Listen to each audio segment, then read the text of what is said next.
quan ngại về biến chủng Omicron trong thời điểm Tết Nguyên đán Nhâm Dần, ông Nguyễn Hồng Tâm, Phó Giám đốc điều hành Trung tâm Kiểm soát bệnh tật Thành phố Hồ Chí Minh (HCDC) cho biết, thành phố đã chuẩn bị kế hoạch ứng phó biến chủng mới từ cuối năm 2021. HCDC cũng đang chủ động giám sát chặt chẽ tất cả con đường từ cửa khẩu đến cộng đồng và test nhanh các trường hợp nhập cảnh. Trong nước, HCDC cũng có lực lượng thường xuyên lấy mẫu xét nghiệm tầm soát khu vực có nhiều người nhập cảnh, nơi có dấu hiệu tăng số ca nhiễm nổi trội để tầm soát xem có biến chủng Omicron tại cộng đồng hay không.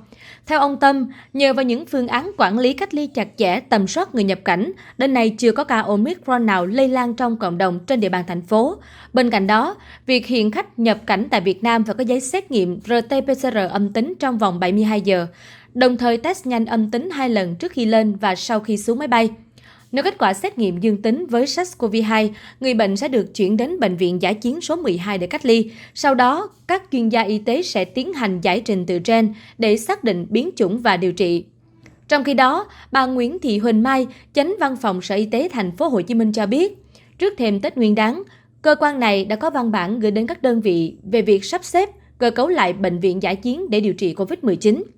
Sở Y tế Thành phố Hồ Chí Minh nhận định, tình hình dịch bệnh trên địa bàn thành phố bước đầu được kiểm soát, số ca mắc mới và tử vong liên tục giảm.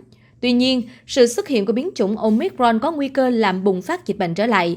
Do đó, Sở Y tế Thành phố Hồ Chí Minh sẽ sắp xếp lại hoạt động các bệnh viện dã chiến trong giai đoạn nghỉ Tết Nguyên đán. Nhân viên y tế, nhân viên khác sẽ tạm thời trở về công tác tại đơn vị chủ quản.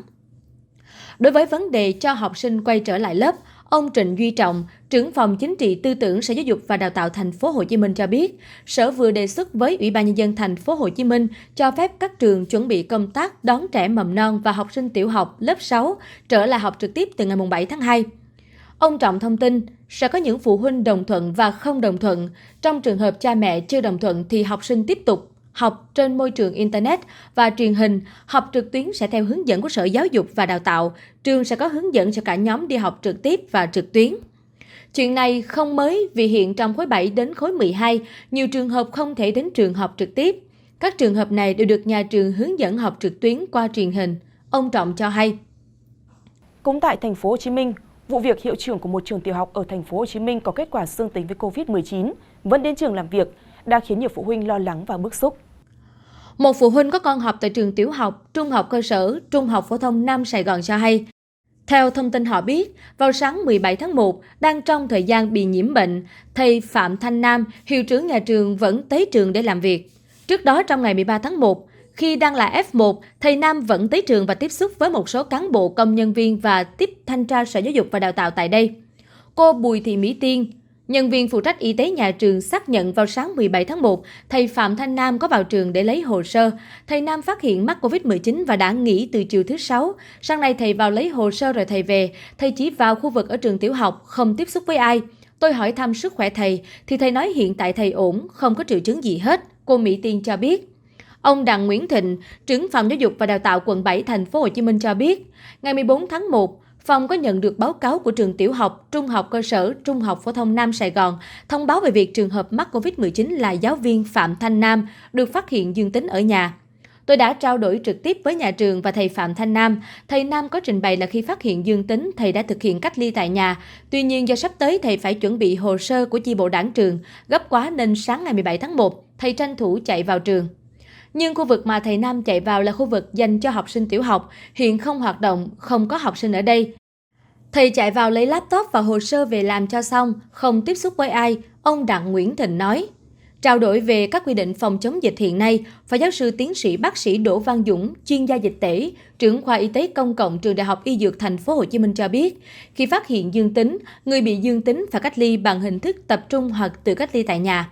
Ở Việt Nam, hiện nay chưa có quy định cho F0 được đi làm việc. Quốc tế cũng vậy, F0 phải cách ly và không được đi làm việc, không được đi ra ngoài mua sắm trên các phương tiện công cộng. Đó là những hướng dẫn đã rõ ràng rồi.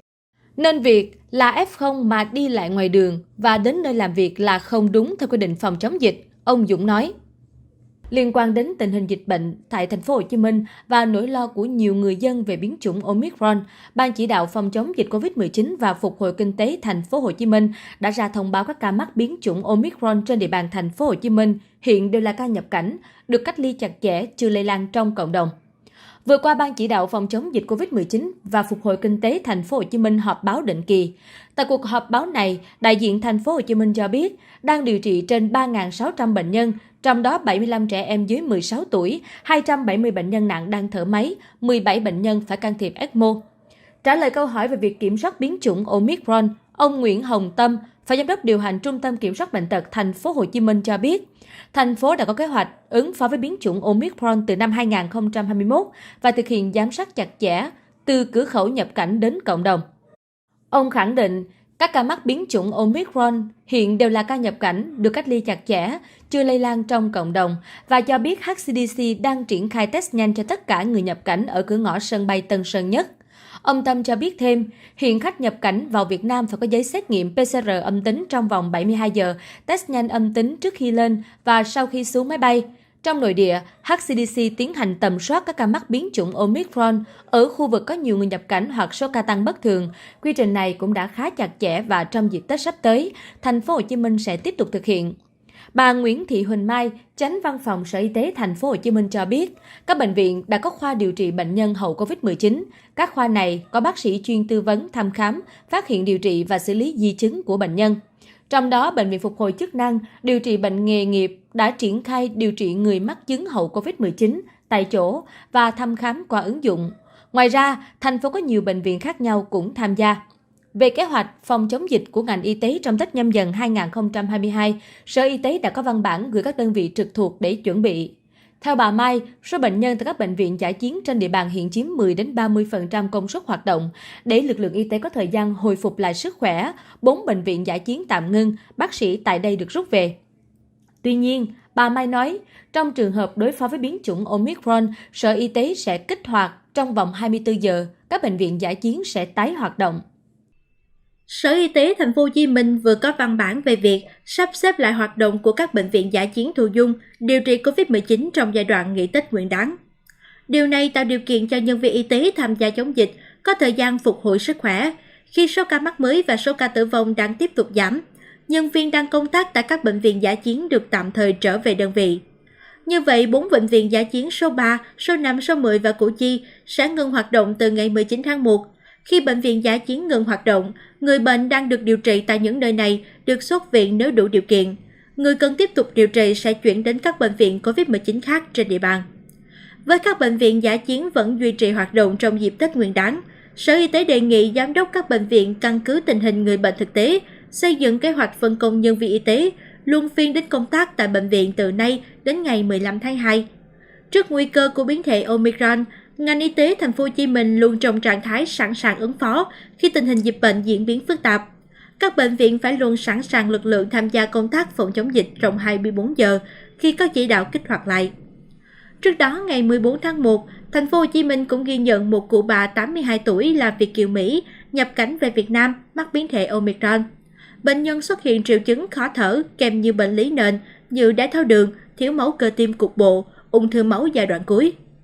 Bà cụ nhập viện trong tình trạng mệt nhiều, tiếp xúc chậm, tiêu tiểu không tự chủ, da niêm nhợt, phụ hai chân dưới. Người nhà của bà cho hay cụ đã tiêm 2 mũi vaccine Moderna, mũi 2 cách đây 2 tháng. Đây là bệnh nhân nhiễm Omicron đầu tiên của thành phố Hồ Chí Minh, có triệu chứng nặng do có nhiều bệnh nền, 12 ca trước đó không triệu chứng hoặc rất nhẹ. Bên cạnh đó, để hỗ trợ chăm sóc F0 tại nhà, hơn 261 sinh viên Y5 và Y6 trường Đại học Y khoa Phạm Ngọc Thạch vừa xuất quân thực tập cộng đồng tại các trạm y tế lưu động trên địa bàn thành phố Hồ Chí Minh. Đây được xem là môi trường tạo ra kinh nghiệm quý báu cho sinh viên y khoa năm cuối chuẩn bị tốt nghiệp ra trường, đồng thời góp sức cùng thành phố chống dịch Covid-19.